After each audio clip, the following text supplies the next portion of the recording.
लक्कवर गांव में आनंद नाम का एक युवक रहता था। वो अनाथ था, अलग अलग घरों में काम करता और बदले में दिए गए पैसों से अपने लिए जरूरत की चीजें जुटाता। एक दिन उसे कोई भी काम नहीं मिला और कुछ खरीद के खा सके इसके लिए उसके पास पैसे भी नहीं थे। वो एक सुनार की दुकान पर गया। बाबूजी, आज मुझे कोई काम नहीं मिला, मुझे कुछ पैसे उधार दे दीजिए, मैं कल लौटा दूंगा। अरे बेवकूफी की बात कर रहा है। जब आज काम नहीं मिला तो क्या गारंटी है कि कल मिल जाएगा।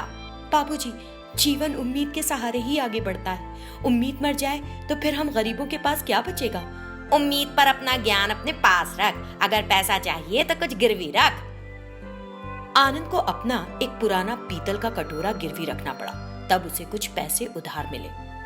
उसने उन पैसों से कुछ चावल खरीदे और गांव के बाहरी ओर बनी अपनी झोपड़ी में जाकर उस चावल को पकाया। खाना शुरू करने लगा तो तभी पास के इमली के पेड़ पर रहने वाली एक चुड़ैल आनंद के पास आकर बोली, मुझे बहुत भूख लगी है, कुछ खाने को है तुम्हारे पास?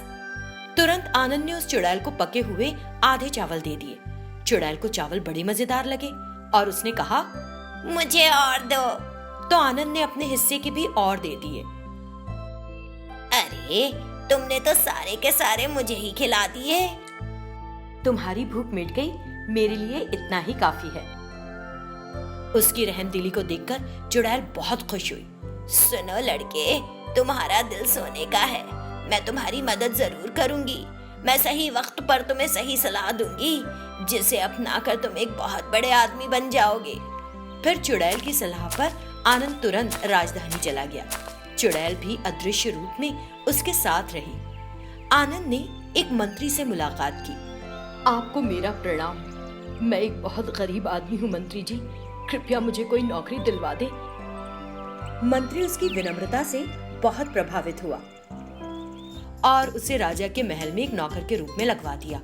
आनंद का काम था कि वो राजा की रुचि के हिसाब से खाने पीने की व्यवस्था करे। एक दिन आनंद अंगूर का रस लेकर राजा के पास पहुंचा। उस समय राजा कुछ गहरी सोच में थे। आनंद कुछ देर खड़ा उन्हें देखता रहा। फिर कुछ देर बाद उसने उनसे पूछा, राजा, क्या मैं आपकी परेशानी जान सकता हूँ?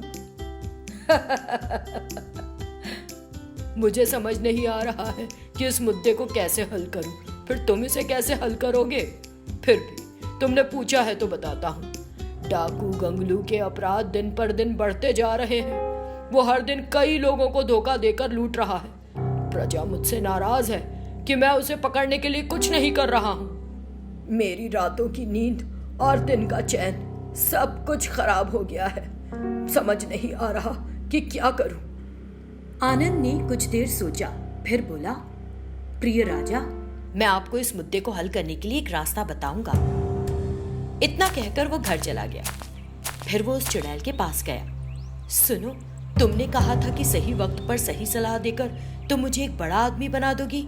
एक अच्छा अवसर है, तुम्हारी सलाह चाहिए। उसने चुड़ैल को सारी बात बताई। चुड़ैल ने कुछ देर सोचकर उसे एक अच्छा सुझाव दिया। अगले दिन सुबह आनंद राजा के पास गया। राजा, मुझे इस मुद्दे को हल करने के लिए एक उपाय मिल गया।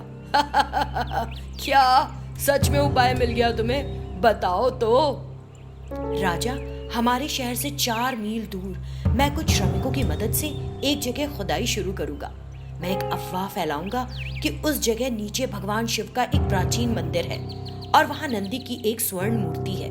डाकू गंगलू तक बात जरूर पहुंच जाएगी। गंगलू और उसके चेले उस स्वर्ण नंदी के बारे में जानने के लिए मजदूरों के रूप में वहां आएंगे। हम भी खुदाई का नाटक करने के लिए अपने सैनिकों को वहां तैनात रखेंगे। जैसे ही वो नए चेहरे देखेंगे उन्हें पकड़ लेंगे। इसके साथ हम डाकू गंगलू और उसके चेलों को आसानी से गिरफ्तार कर सकते हैं। इस उपाय के जरिए तीर तरकश किसी भी चीज की जरूरत नहीं। इस तरह आनंद ने अपनी पूरी योजना बताई। सुझाव सुनकर राजा हैरान रह गया और समझ गया कि आनंद बहुत ही बुद्धिमान व्यक्ति है।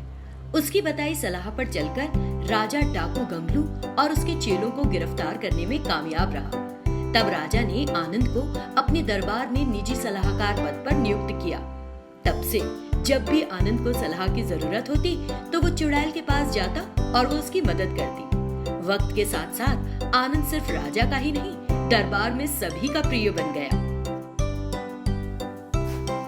रामपुर जाते वक्त रास्ते में एक पुराना बंगला था। कई शैतान उस गांव में रहते थे। एक दिन बंटी नाम का एक नौजवान रामपुर जा रहा था। एक लड़की जो बीच सड़क पे बैठ के रो रही थी, उसे देखकर, क्या हुआ मैडम, क्यों रो रही हो आप?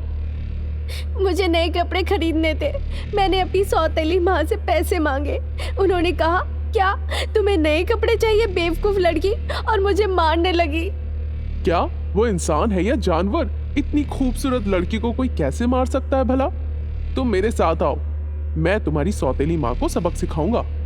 ये कहकर बंटी ने उस लड़की को लेकर पुरानी हवेली पे गया। जैसे ही वो अंदर जाने लगा, एक शैतान आके खड़ी हो गई उसके आगे और हंसने लगी जोरों से।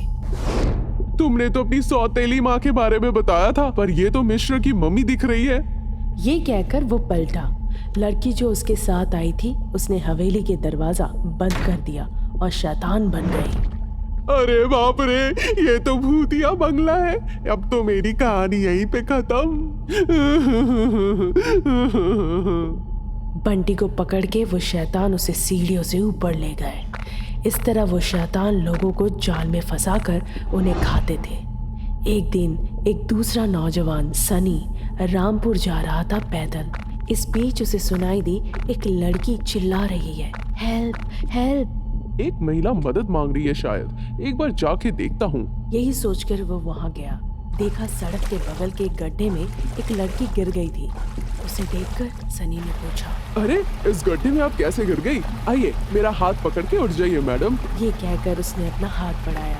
वो लड़की उसके हाथ पकड़ के उठ गई। धन्यवाद महाशय, मैं आपके पीछे ही आ रही थी कि अचानक इस गड्ढे में गिर गई। आप मेरे पीछे आ रही थी? क्यों मैडम, मुझसे क्या काम था आपको? कौन हो आप? क्या नाम है आपका?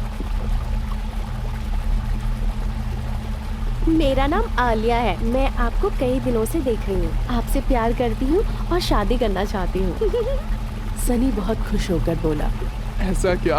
अगर इतनी खूबसूरत लड़की मेरी पत्नी बनती है, चलो हम दोनों अपने घर वालों से बात करके शादी कर लेते हैं। मेरा घर रास्ते में ही है, तुम मेरे घर आके मेरे घर वालों से बात कर सकते हो। फिर एक मिनट रुको, मैं पहले अपने पापा को फोन करके बताता हूँ। तुरंत फोन लगा के सनी ने सारी बात कही। हेलो पिताजी। हाँ सनी, बताओ क्या हुआ? पिताजी, रामपुर जाने के दौरान मैंने एक लड़की आलिया को देखा। वो बहुत खूबसूरत है और वो मुझसे शादी करना चाहती है। कह रही है कि उसके घर वालों से मैं बात करूँ। अभी मैं उसी के घर जा रहा हूँ बात करने के लिए। ये कहकर सनी ने फोन रख दिया। Hello hello Sunny. ये अपना उत्साह काबू में नहीं रख पाता। मैंने सुना है उस तरफ शैतान तुम्हारे जैसे बेवकूफों को अपने जाल में फंसाती है। ये सोचकर सनी के पिताजी भागे भागे गए वहाँ। इस बीच आलिया ने सनी को अपने बंगले में ले आई। बंगले के अंदर आलिया की माँ खड़ी थी। स्वागत है मेरे बच्चे, स्वागत है। क्या तुम मेरी बेटी से शादी करने जा रहे हो? क्या? ये कैसे संभव है? हमें अपने रिश्तेदारों को शादी में न्योता भेजना पड़ेगा, फिर अच्छे से भोज का आयोजन करना होगा, फिर हमें माला भी चाहिए और उससे ज्यादा मेरे पिताजी को आना होगा। रिश्तेदार? ठीक है, वो तो अभी आ जाएंगे। जैसे ही उन्होंने चुटकी बजाई, बहुत सारे शैतान हाजिर हो गए। हमें भोजन का इंतजाम करना होगा उनके लिए। जैसे ही वो फिर चुटकी बजाए, कुछ शैतान बैठ गए पैर फैला के। वैसे ही आग जलने लगे उनके पैरों के नीचे से और स्टोव भी आ गया बड़े से कढ़ाई के साथ। ये सब देखकर सनी चौंक गया। अरे उन्हें कहिए जलाने की लकड़ियों का इस्तेमाल करें अपने पैरों की बजाय। इसके बाद आलिया और उसकी माँ भी शैतान बन गई और बोली, हम उस आग में तुम्हें पका के खाने वाले हैं। अरे बाप रे, मुझे छोड़ दो। क्या मैं तुम्हें मुर्गी या बकरी दिख रहा हूँ कि मेरा झोल बना के खाओगे? मैं इंसान हूँ, कोई है यहाँ, बचाओ। ये कहकर वो भागने लगा पूरे बंगले में। सारे शैतान उसके पीछे भागने लगे। इस बीच सनी के पिताजी आकर दरवाजा खोल के एक लॉकेट दिखाया और सारे शैतान डर के मारे भाग गए। सनी के पिताजी अपने बेटे को लेकर वहां से चले गए।